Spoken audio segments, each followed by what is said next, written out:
G'alla yetishtirishda kuz-qish mavsumida sifatli bajariladigan tizimli agrotexnik tadbirlar mo'l hosil kafolati.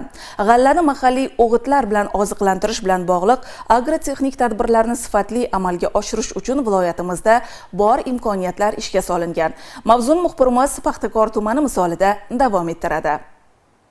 Ekinlarning rivojlanishiga salbiy ta'sir etuvchi zararli tuzlarni tuproq qatlamidan chiqarib tashlashning birdan-bir yo'li yanvar oyida maydonlarga chilla suvi berishdir. Ilmiy asoslangan tajribadan ma'lumki, muzlama suv zararli hasharotlarni keskin kamaytirib, tuproq hosildorligini oshiradi. Dehqonlar tilida aytganda, ayni mana shu kunlarda g'alla maydonlariga chilla suvini mahalliy o'g'itlar bilan berish mo'l hosil olish garovi. Bu borada Paxtakor tumanida viloyat hokimligi mas'ullari, olimlar, fermerlar ishtirokida ilmiy amaliy seminar tashkil etildi. Seminarda kuzgi bug'doyning biologik xususiyatlari va qishloq davrida sug'orish va mahalliy mineral o'g'itlar bilan oziqlantirish agrotexnikasi haqida ishtirokchilarga atroflicha tushuncha va tavsiyalar berildi.